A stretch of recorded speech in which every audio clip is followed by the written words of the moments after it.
नमस्कार समस्त को। आज आम कथा हेबा एक गुरुत्वपूर्ण विषय उपरे ताहा होची पिलाटी पई आमे घरे किपरि गोटे पाठ पढ़िबार एक भल एनवायरनमेंट बनै परिबा।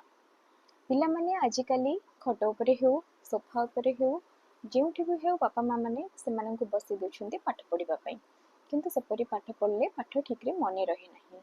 तो पिला मानंक पई घरे गोटे रूम रे गोटे कोण रे एक जागा आपण तैयारी करंतु जोठी गोटे आपण गोटे ता पईका गोटे टेबुल गोटे चेयर तार हाइट हिसाब रे तार लिखिबा पई ताको पढ़िबा पई सुविधा हिला परी एक टेबुल चेयर ता पई बनांतु। सेठी ता पईका बाहरु जेमती ताको टीवी किंबा मोबाइल किंबा बाहर आवाज न आसला परिका सेमती गोटे जगह बनांतु। सेठी ताको बसिके पढ़िबा को कहंतु। ताको पिला मानंकु आपण 25-30 मिनिट मध्य गोटे गोटे गैप नबाको कहंतु। 5 मिनिट 7 मिनिट रे गोटे गोटे गैप नबाको कहंतु। पाठ पढ़िबा मध्य आपण तांको प्रचुर पानी दियंतु।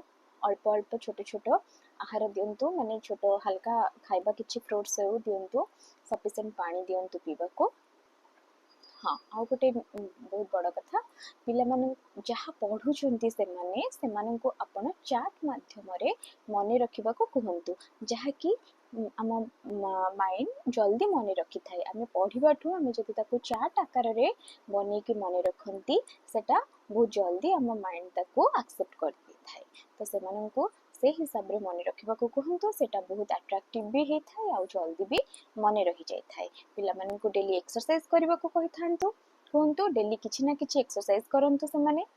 तो एही परि भाबरे पिला मानंकु आपण हाँ सब बेले आपण पिला मानंकु एनकरेज करंतु पढ़ारे। पिला मानंकु केबे डिमोटिवेट करंतु नाही। देखिबे आपणक पिला मध्य निहाती भाबरे पढ़ारे भल करिवो।